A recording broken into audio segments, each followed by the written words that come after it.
नमस्कार, DD news के विशेष सांकेतिक भाषा समाचार में आप सभी का स्वागत है।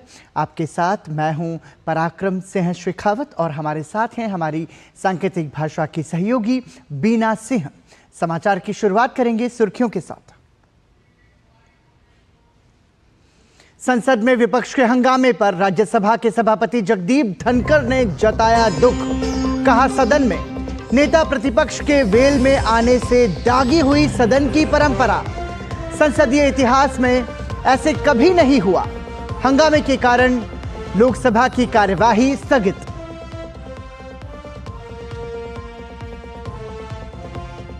राष्ट्रपति के अभिभाषण पर धन्यवाद प्रस्ताव पर राज्यसभा में चर्चा जारी। भाजपा सांसद सुधांशु त्रिवेदी ने कहा, हम पर राज करने वालों को पछाड़कर देश आज बना 5वीं बड़ी अर्थव्यवस्था। विपक्ष ने सदन से किया वॉकआउट।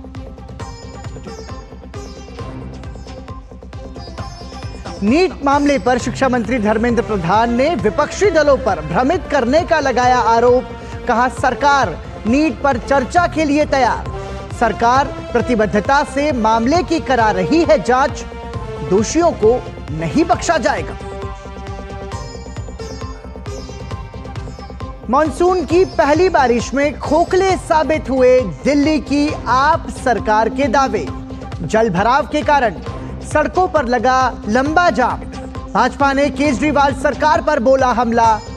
दिल्ली के उपराज्यपाल ने संबंधित एजेंसियों के साथ की आपातकालीन बैठक। विदेश मंत्रालय ने उत्तरी इटली में मारे गए भारतीय कामगार सतनाम सिंह के निधन पर जताया शोक। कहा, हम इस तरह के व्यवहार की करते हैं कड़ी निंदा। पीड़ित परिवार को हर संभव मदद का दिया आश्वासन। T20 विश्व कप के खिताबी मुकाबले में कल भारत और दक्षिण अफ्रीका होंगे आमने सामने। भारत की नजर दूसरी बार T20 चैंपियन बनने पर, तो वहीं दक्षिण अफ्रीका पहली बार बनना चाहेगा विश्व विजेता। और सुर्खियों के बाद आइए अब खबरों पर नजर डालेंगे विस्तार से। राज्यसभा में आज से राष्ट्रपति के अभिभाषण पर धन्यवाद प्रस्ताव पर चर्चा की शुरुआत हो गई। चर्चा की शुरुआत भाजपा सांसद सुधांशु त्रिवेदी ने की। उन्होंने कहा कि हम 5वीं बड़ी अर्थव्यवस्था तो बने हैं, लेकिन खास बात यह है कि हम उन्हें पीछे छोड़कर आगे बढ़े हैं जिन्होंने कभी हम पर राज किया था। राष्ट्रपति महोदय ने स्मरण दिलाया कि हम 5वीं बड़ी अर्थव्यवस्था बने इन 5 वर्षों में। महोदय, हम सिर्फ 5वीं बड़ी अर्थव्यवस्था नहीं बने। 5वीं बड़ी अर्थव्यवस्था किसको पीछे छोड़ के बने? उस ब्रिटेन को पीछे छोड़कर बने जिसने कभी हमारे ऊपर हुकूमत की थी। और हम सिर्फ 5वीं बड़ी अर्थव्यवस्था नहीं बने, हम दुनिया के 4थे बड़े स्टॉक एक्सचेंज बने। हम दुनिया के 3रे बड़े सोलर एनर्जी के मैन्युफैक्चरर बने। हम दुनिया के 3रे बड़े ऑटोमोबाइल के मैन्युफैक्चरर बने। आज डोमेस्टिक सिविल एविएशन का सेक्टर भारत का दुनिया में 3रे नंबर का हो गया है। राज्यसभा के सभापति जगदीप धनखड़ ने सदन में अवरोध पर आज राज्यसभा में कहा कि सदन की परंपरा आज दागी हो गई है। ऐसा पहली बार हुआ है जब सदन में प्रतिपक्ष का नेता वेल में आ गया हो। ऐसा संसदीय इतिहास में कभी नहीं हुआ था। आज का दिन भारतीय संसद के इतिहास में इतना दागी हो गया है कि प्रतिपक्ष के नेता स्वयं वेल में आए हैं। ऐसा कभी नहीं हुआ है। वहीं नीट मामले पर विपक्षी सांसदों द्वारा हंगामे के कारण लोकसभा की कार्यवाही दिन भर के लिए स्थगित कर दी गई। इससे पहले सदन की कार्यवाही की शुरुआत पर दिवंगत सांसदों को श्रद्धांजलि दी गई। इसके बाद सदन की कार्यवाही शुरू होते ही विपक्ष ने हंगामा शुरू कर दिया। इसके बाद पहले सदन की कार्यवाही 12 बजे तक के लिए स्थगित की गई और 12 बजे लोकसभा की कार्यवाही शुरू होते ही फिर से हंगामा शुरू हो गया।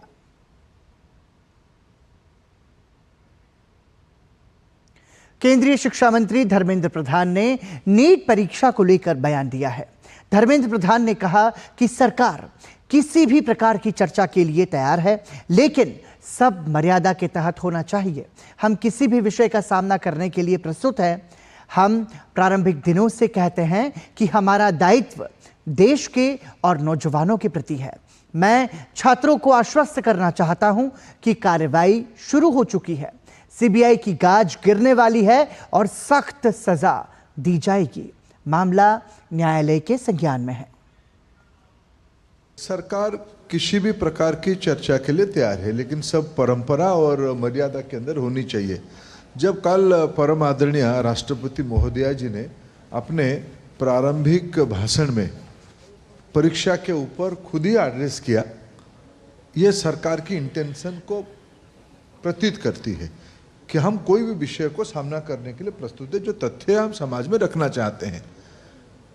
अगर आज प्रतिपक्ष धन्यवाद प्रस्ताव पे चर्चा करते हुए, जिसको दोनों सदनों के अध्यक्ष ने उनको यही परंपरा की याद दिलाई कि राष्ट्रपति अभिभाषण के उपरांत जो धन्यवाद प्रस्ताव होती है, उस समय में कोई अर्जनमेंट मोशन वगैरह, स्थगन आदेश वगैरह का कोई उसका परंपरा इस हाउस में नहीं है।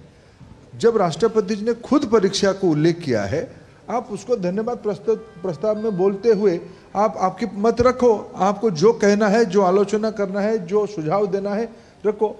हम तो प्रारंभिक दिनों से कहते हैं कि हमारी दायित्व, सरकार की दायित्व देश की नौजवानों की प्रति है, देश के विद्यार्थियों की प्रति है। हम सारा विषय स्पष्टता के साथ आप लोगों के माध्यम से देश के सामने रखे हैं। राज्यसभा के सभापति जगदीप धनखड़ ने राज्यसभा के 264वें सत्र के दौरान प्रसिद्ध कानूनी विशेषज्ञ और राज्यसभा के पूर्व मनोनीत सदस्य फली एस नरीमन के लिए अपनी श्रद्धांजलि व्यक्त की।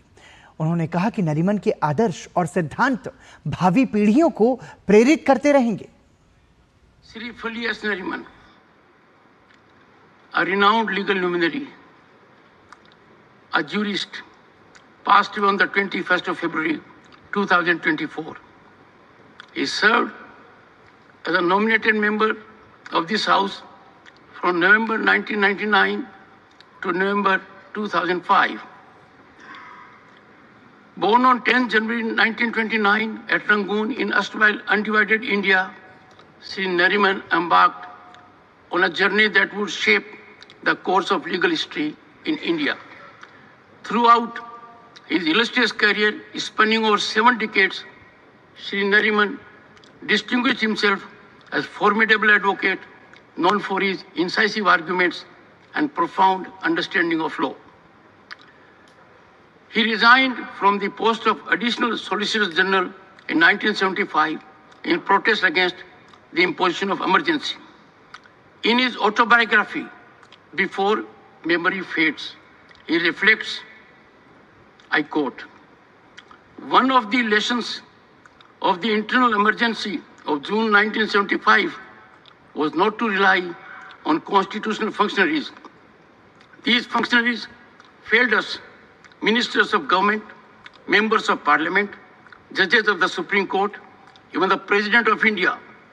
It was because the President of India so readily agreed to sign the proclamation of emergency on the night of 25th June 1975, even before the Cabinet Council of Ministers knew anything about it," unquote.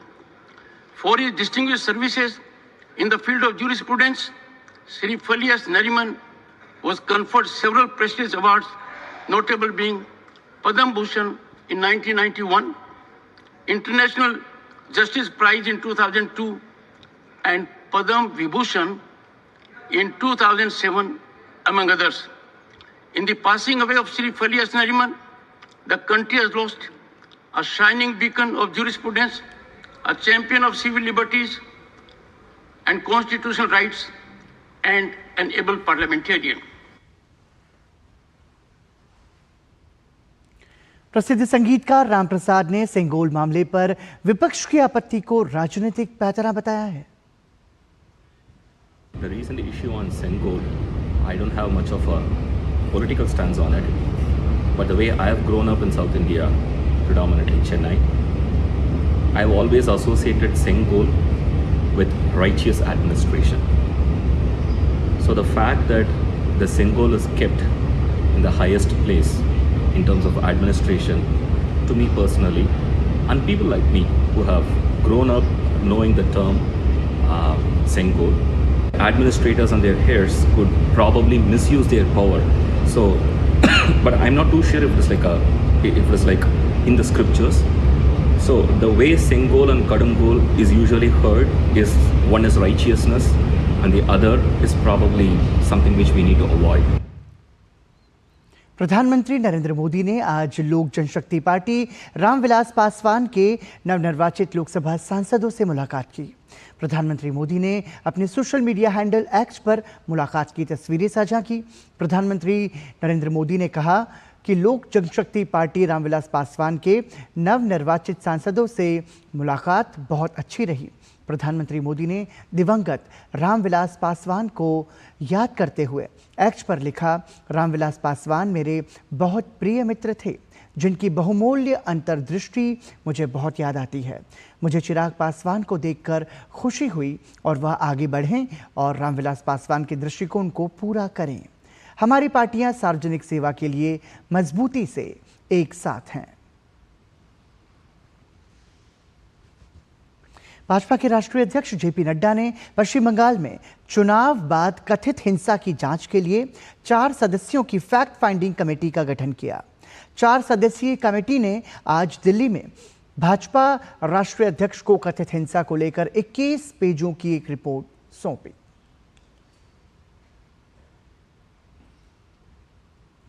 और केंद्रीय मंत्री और Bharatiya Janata party के प्रदेश अध्यक्ष doctor Sukanta Majumdar ने पश्चिम बंगाल के कूच बिहार में हुई अमानवीय घटना की जांच के लिए 7 सदस्यीय टीम का गठन किया। आपको बता दें कि क्षेत्र में भाजपा का समर्थन करने पर मुस्लिम महिला कार्यकर्ता के साथ बदसलूकी की घटना सामने आई थी। कर्नाटक कांग्रेस में दरार की खबरों के बीच वोक्कालिंगा समुदाय से ताल्लुक रखने वाले संत चंद्रशेखर स्वामी ने मुख्यमंत्री पद को लेकर बड़ा बयान दिया है। उन्होंने कहा कि राज्य में हर समुदाय से मुख्यमंत्री बन गए हैं, लेकिन डीके शिव कुमार अभी तक मुख्यमंत्री नहीं बने हैं। सिद्धारमैया पहले भी मुख्यमंत्री रह चुके हैं। भविष्य में सिद्धारमैया को डीके को सत्ता देनी चाहिए। वोक्कालिंगा संत की यह अपील ऐसे समय में आई है जब राज्य में वीर शैवा लिंगायत, SC, ST और अल्पसंख्यक समुदाय से 3 और डेप्यूटी CM यानी कि उप मुख्यमंत्री बनाए जाने की मांग उठ रही है। राज्य में फिलहाल डीके शिव कुमार अकेले उप मुख्यमंत्री हैं। वो दक्षिणी कर्नाटक के प्रभावी समुदाय वोक्कालिंगा से आते हैं। उत्तरी इटली में मारे गए भारतीय कामगार सतनाम सिंह के बारे में विदेश मंत्रालय के प्रवक्ता रणधीर जायसवाल ने कहा कि सतनाम सिंह मामले में आरोपी को गिरफ्तार कर लिया गया है और जांच जारी है। साथ ही उन्होंने कहा कि हम किसी भी भारतीय के साथ इस तरह के व्यवहार की निंदा करते हैं। We have taken up this matter. You would have seen the leadership in Italy has spoken about it. After we've taken up the matter with the foreign ministry and local authorities, the gentleman who was his employer, who was supposed to provide medical care, he has been arrested and investigation goes on. We condemn such treatment and we also call for more human treatment of workers in the country. We are in touch with the family of Mr. Satnam Singh and we are providing all possible assistance in the matter. केंद्रीय मंत्री अश्विनी वैष्णव अपने ओडिशा दौरे पर हैं। ओडिशा के मुख्यमंत्री मोहन मांझी, उप मुख्यमंत्री केवी सिंह और प्रवती परिदा ने उनसे शिष्टाचार मुलाकात की। इस दौरान ओडिशा के मुख्यमंत्री और उप मुख्यमंत्री ने राज्य के आदिवासियों के कल्याण और विकास कार्यों पर उनके साथ चर्चा की। उसके साथ ही राज्य में आयोजित होने वाली आगामी रथ यात्रा के बारे में भी केंद्रीय मंत्री अश्विनी वैष्णव के साथ चर्चा की। दिल्ली NCR में आज सुबह की बारिश राहत के साथ आफत भी लेकर आई है। राजधानी के कई इलाके ऐसे हैं जहां सड़कें लबालब हैं। लोगों को आने जाने में भी परेशानियों का सामना करना पड़ रहा है। दिल्ली के ITO, मधु विहार, भीकाजी कामा प्लेस, महरौली बदरपुर रोड, शांति पथ, कनॉट प्लेस, मिंटो ब्रिज, 3 मूर्ति मार्ग, मूलचंद सहित कई इलाकों में कमर से ऊपर पानी भरा हुआ है। मिंटो रोड में तो ब्रिज के पास ज्यादा पानी के चलते कारें ही डूब गईं। मौसम विभाग के अनुसार सफदरजंग में पिछले 24 घंटों में 228.1 मिलीमीटर बारिश दर्ज की गई। वहीं लोधी रोड पर 192.8 मिलीमीटर, तो पालम में 106.6, आयानगर में 66.3 मिलीमीटर और रिज में 50.6 मिलीमीटर बारिश रिकॉर्ड की गई है। दिल्ली के उपराज्यपाल VK सक्सेना ने आज दिल्ली सरकार की सभी संबंधित एजेंसियों के साथ दिल्ली में गंभीर जलभराव, गंदे पानी के अति प्रवाह से उत्पन्न स्थिति के लिए आपातकालीन बैठक बुलाई। इस बैठक में स्थिति से निपटने के लिए विभिन्न विभागों की तैयारियों और आपातकालीन प्रतिक्रिया की भी समीक्षा की गई। उपराज्यपाल ने शहर भर में अत्यधिक वर्षा और परिणामी जल जमाव की स्थिति में आपातकालीन प्रतिक्रिया प्रणाली के लिए तैयारियों की कमी को गंभीरता से लिया। बैठक के दौरान ये बात सामने आई कि गाद निकालने का काम अभी तक पूरा नहीं हुआ है और बाढ़ नियंत्रण आदेश भी जारी नहीं किया गया। उन्होंने तत्काल कार्रवाई के लिए निर्देश भी जारी किए।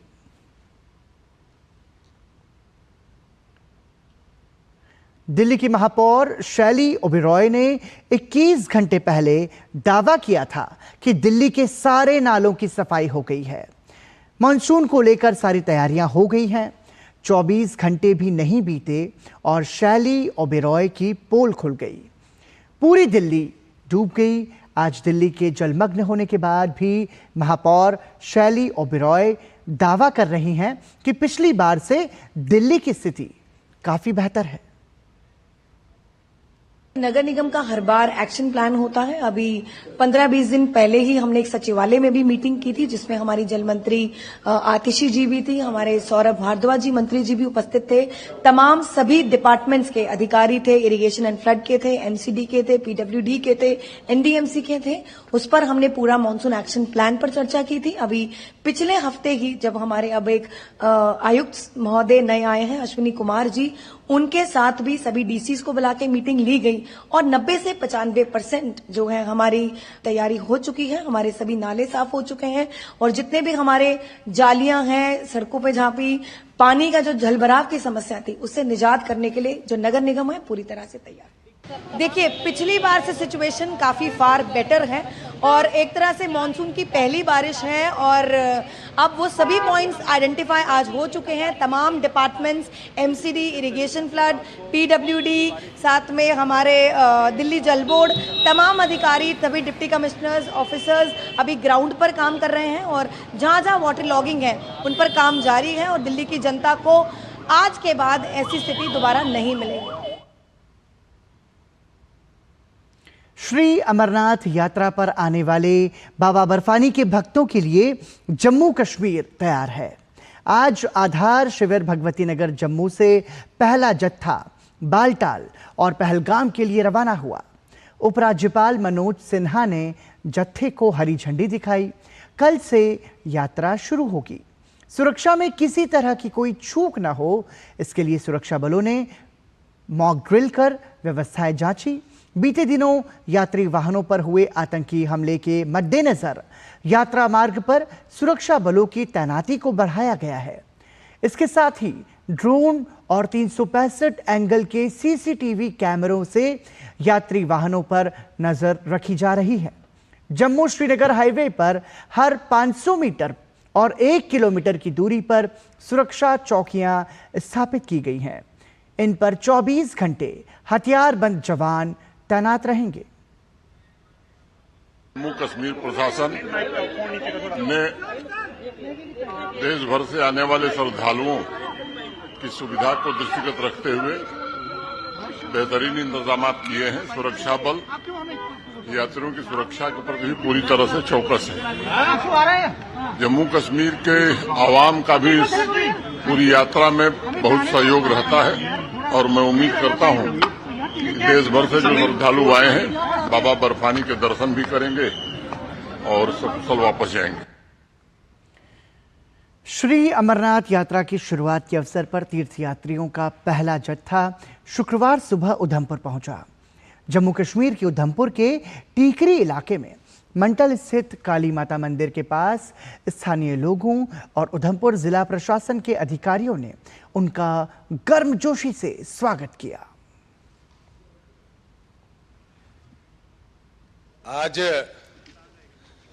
श्री अमरनाथ यात्रा जो आज यहां से प्रारंभ हुई है, जम्मू भगवती नगर से स्टार्ट होकर ये बालटाल के लिए रवाना हुई है। यहाँ टिकरी के अंदर जिला प्रशासन के अधिकारी हों, यहाँ पर हमारे स्थानीय लोग हों, सब ने पूरे मन के साथ सबका यहाँ पर श्रद्धालु जितने भी यात्रा में जा रहे थे सबका स्वागत किया है। और आज जिस प्रकार से सुरक्षा को लेकर पूरे प्रबंध किए गए हैं, मुझे लगता है एक एक चीज को बड़ा मिन्यूटली चेक करते हुए सारी व्यवस्थाएं की गई है। और यहाँ टिकरी के अंदर जिस प्रकार से लंगर की व्यवस्था भी रखी है और जगह जगह लंगर की जो व्यवस्था इस बार रखी गई है, मुझे लगता है सभी श्रद्धालु पूरे उत्साह के साथ, पूरे मन के साथ जिस प्रकार से यहाँ से अभी गुजरे हैं, मुझे लगता है यहाँ से हरी झंडी दिखाकर उनको रवाना किया गया है। और मुझे लगता है हम सब लोग पूरे तरीके से उनके जिस प्रकार से वो जहाँ से निकले हैं उनको हम शुभकामनाएं देते हैं। पिछले दिनों में 5 मिलिटेंट मारे जा चुके हैं, कठुआ में 2 और 3 जो है डोडा में मारे जा चुके हैं। हमारी सिक्योरिटी फोर्सेस जो है इसके ऊपर काम कर रही हैं। जहां तक ताल्लुक रहा कि ये यात्रा की सिक्योरिटी उधमपुर डिस्ट्रिक्ट में, तो 3 टायर सिस्टम हम लोगों ने इन प्लेस कर रखा है, जिसमें पुलिस, CISF, CRPF और आर्मी जो है सभी एजेंसी जो है मिलकर काम कर रही है। और हम इस चीज़ को इंश्योर करना चाहेंगे कि यहाँ से यात्रा जो है वो पूरी सुरक्षित और सुगम रहे। राज्य विधानसभा में महाराष्ट्र के उप मुख्यमंत्री और एनसीपी प्रमुख अजीत पवार ने अतिरिक्त बजट की घोषणा की।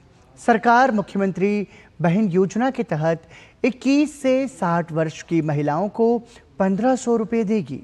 लड़कियों के लिए निःशुल्क उच्च शिक्षा की व्यवस्था होगी।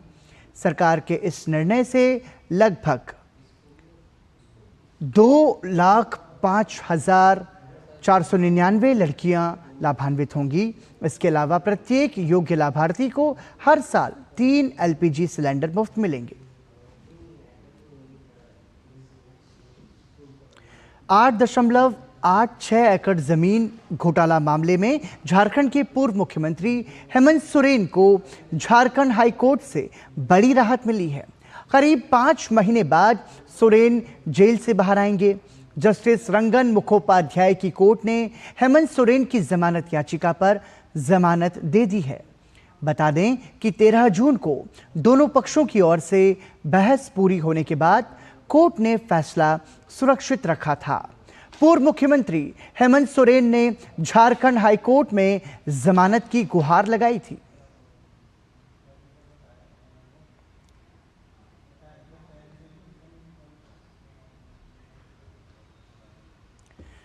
भारत और दक्षिण अफ्रीका के बीच शनिवार को ICC T20 विश्व कप का फाइनल मुकाबला खेला जाएगा।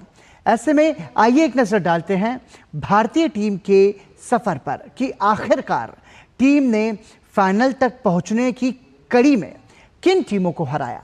देखिए ये रिपोर्ट।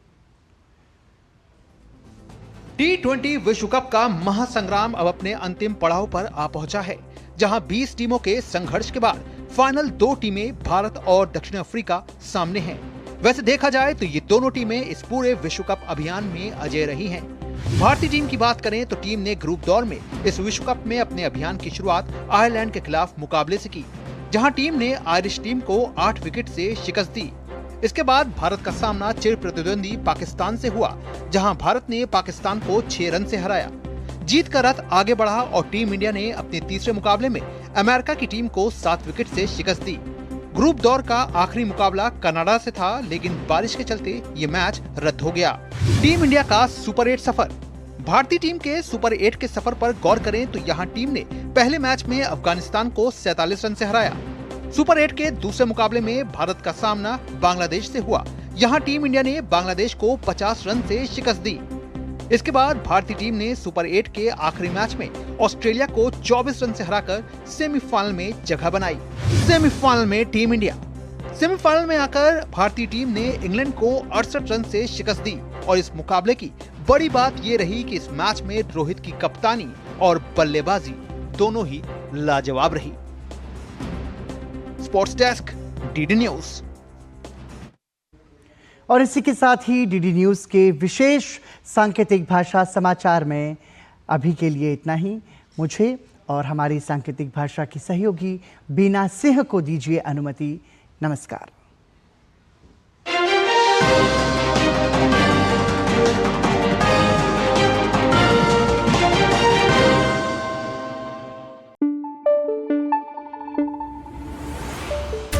Thank you.